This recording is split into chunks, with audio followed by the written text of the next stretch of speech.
Thank you guys for talking. That was really enjoyable. I have some questions for each of you, but like feel free to like bounce in and like we can just like have a pretty natural conversation if it becomes that. So, during actually the first minute of your speech, when we had some like time to talk to our partners, we were discussing how a lot of times it seems that the data shows that there's like opportunity gap, or at least like the roots of it show up when you're 2 to 6 years old. And considering this is a forum on K through 12 education, what should the school system do, Diane, in your opinion, to mitigate some of these opportunity gaps, given that we already kind of see them day one of kindergarten?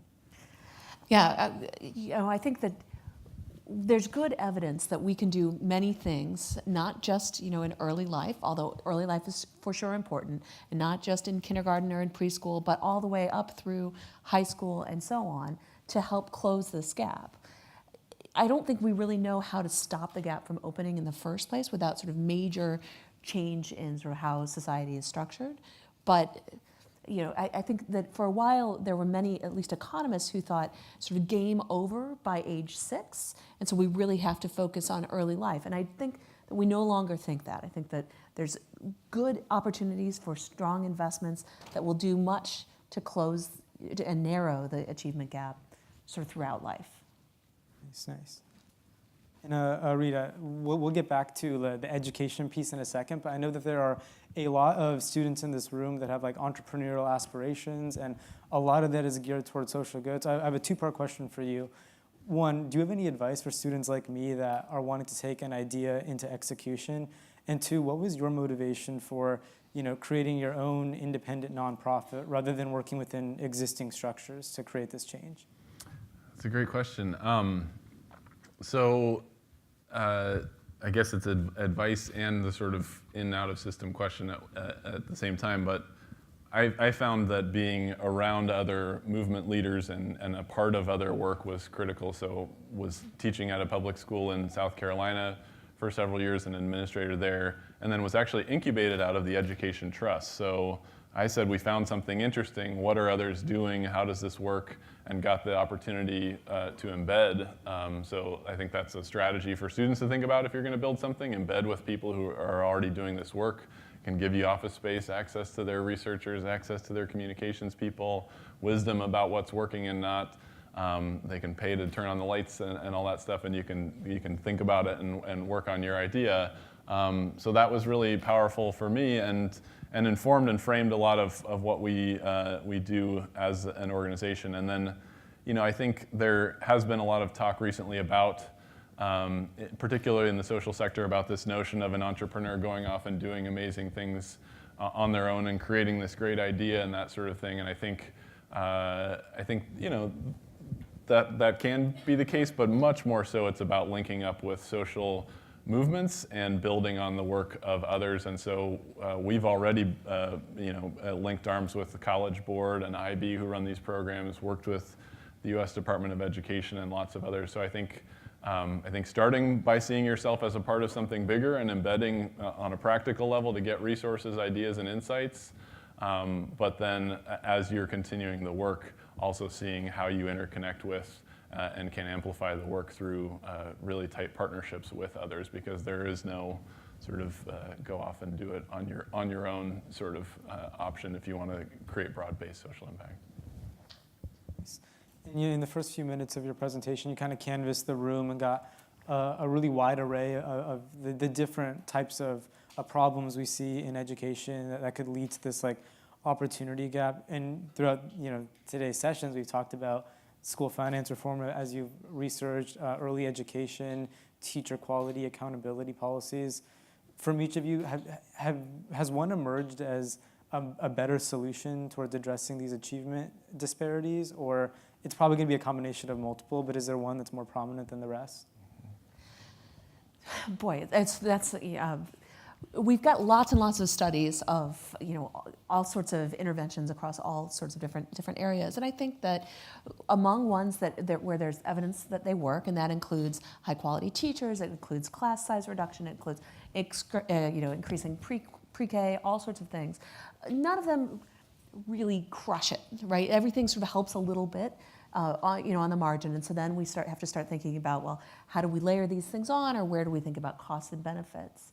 But hearing Reid's presentation made me think about an example that I have from Evanston, which is where Northwestern University is. And we at Northwestern have a partnership with the local school district where we provide evaluation services for the district. And a few years ago, they did sort of exactly what Reid was talking about. They decided, we live in a very diverse community that's divided among socioeconomic lines and racial lines. So we're going to really increase the number of African Americans and low-income kids who are taking AP courses. So they let this run for a couple of years, and then they brought in the nerds to say, okay, what is this doing for us? And what we found was really astonishing. Not only did it help all these people who now had access to APs, but it didn't hurt any of the other people, right? So it wasn't that this watered down the curriculum or somehow harmed folks. It was really just a win-win. And I think that things like that, that seem to actually cost not that much in terms of resources, are the right things to do, and then we can evaluate and really measure that, are pretty promising. Yeah, that makes a lot of sense to me, and I just, I mentioned some of the funding gap figures and curriculum gap and teacher gap, and I think they're all significant, but it's amazing how seldom we talk about that.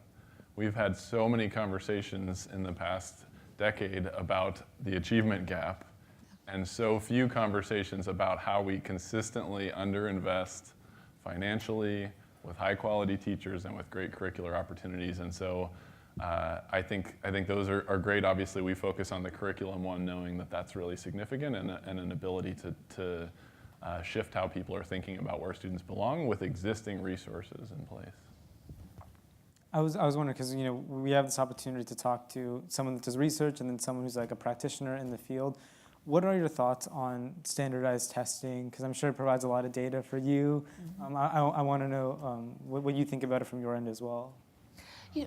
I think sort of moving forward, what we've seen happen over the last maybe 15 or 20 years in terms of education research is much better and stronger connections with practitioners. And so we're starting to use the research that we do in much more applied sort of sense. And so I think maybe 20 years ago, standardized tests were done kind of, they weren't incorporated in terms of feedback to the school. Schools weren't able to look at them and say, okay, these are the numbers that we have. How can we then use that to improve policies and practices in our school? I think the feds and foundations have all been pushing the education research community to do things that are much more practical in terms of this. Partner with school districts, answer the questions that they really have. I think we've still got a long way to go on that, but helping to make sure that school districts know how to analyze their data or can turn to us to help them, and then use that to remarshal their resources to where they need them, I think is really exciting. It's sort of the best of policy and practice together. Yeah, I think they're really important and have also been really abused in some cases and ways. And so the worst standardized tests set a very low bar and get people thinking about rote memorization and all sorts of things that I've found heavily problematic in some places. But rigorous tests that actually do critical thinking and all these sorts of things, they're harder to grade because they have essays and things that cost money to get people to grade. And so there tends to be this race to lower standards when you have standardized tests. So I think if you're using them well, you're having rigorous assessments and rigorous standards for students. You're not leveraging that data to say we have an achievement gap because of a set of low achievers. You're really hopefully, which I hope is the next phase of the work and some of the movement around these sorts of things, to take it down to the level of opportunity gap behind that. Because without that, it's really hard to make sense of and can be. That's the reason that the head of the President Obama's My Brother's Keeper initiative brought us in. It was saying there's all this data out there about young men of color getting people to think about underachievement. We need to be talking about excellence and all that's possible. And so I think if they're rigorous and if you're using them to talk about and unpack opportunity gaps, they can be really effective because people didn't know about the types of achievement gaps even as recently as the early 2000s, and prior to that, it was just not well known. If you don't mind, we could take some questions from the audience now. If there's some hands that go up, we can pass the mic around. Right here. I had a question for Professor Schwarzenbeck. I'm sorry if I mispronounced your name. All right, I'm used to it. Maybe you had it too.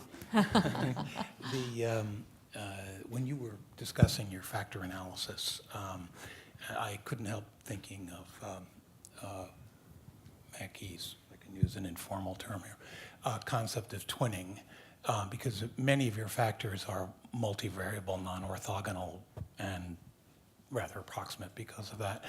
But I was wondering, have you tried twinning for things like organic? I mean, I just as a passing matter, I find it very hard to believe that organic development of the brain stops at age 1. But beyond that, just in terms of trying to fix a variable and twin the rest of them with another group and follow that through time, Mackey did it with traditional versus charter schools, but you could just as easily do it with a different set of twin variables with racial, ethnic, religious, economic, whatever groups, and twin that as you go up through social achievement, and maybe eliminate some of the noise from your numbers.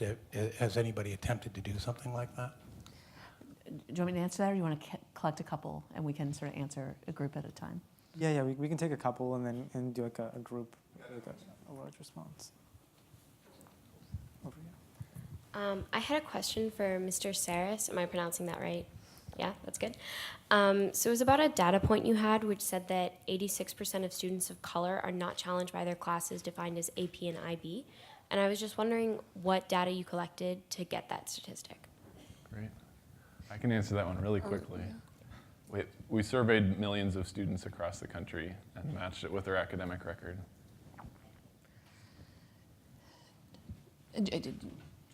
You collect some more and then we'll Right take here? a couple.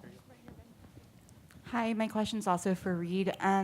Within your theory of change and opportunity, it seems like you're also really interested in civic outcomes, which is something that's pretty hard to measure. So I just wanted to know what type of thinking you're doing around how you can measure how your educational opportunities to AB and IB might be leading to any sort of civic outcomes within your students. And one more. Thanks. Thank you guys for coming. For Reid also, how did you decide to that the way you wanted to affect change was through operating schools as opposed to fixing maybe tracked systems within pre-existing schools? So I can answer this one about sort of different research, approaches to trying to think about the achievement gap. And I think almost any way that you do the comparisons, whether it's sort of a propensity score twinning or whether it's another sort of measurement, you'll find that a substantial amount of the gap that we observe can be explained by observable characteristics, but a substantial amount cannot. And so, the exact breakdown of that is going to vary by which exact, things that you measure. But I think you're never going to get it to go away completely, and that's really, problematic. And there's a large literature on this. A lot of people are taking this very seriously, but we need even more hands on deck to work on this problem because it is just of fundamental importance. Great, and for our work, we don't operate schools directly ourselves. We're contracted by schools and districts around the country, so it's kind of misleading in our name, I think, is the problem, equal opportunity schools. But we've been hired by 150 public school districts around the country to help them within the existing system is the lion's share of our approach. And then on the civic engagement piece and how we think about it and track that, so it's not core to how we look at things nowadays, but I did, as a part of my thesis that really got me passionate about this area of work, really trace back from this idea from my advisor of measuring political voice through voting, advocacy, volunteerism, all sorts of different types of participation, writing to your congressperson, all these sorts of things involvement with community organizations. There's a way to sort of sum up those things and measure, hey, somebody has a set of political voice that looks like this, and then did stepwise multivariate regressions to look back and say, what are the factors that are actually leading there? And almost all the variables fall away in comparison to this notion of education as a sorting mechanism that gets somebody to a position where their voice can be heard. And so seeing the vast inequities in education and the vast inequities in political voice, to me it was, to get the civic voice piece, you need to go back to the education piece. I have time for one more over here on the end. I just had a quick question about teacher tenure. I haven't heard us mention it much, and I just wanted to know if you thought it was an issue.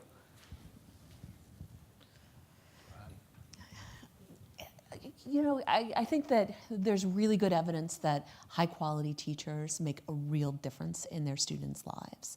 And, you know, therefore, I think we need a series of policies and practices that get more high-quality teachers into classrooms with children, especially with disadvantaged children.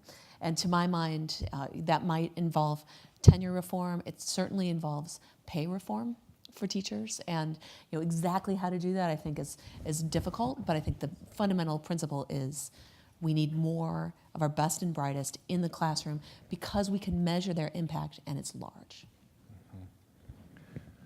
We try to deal with things that are especially politically viable. Focus on things that we can sort of change.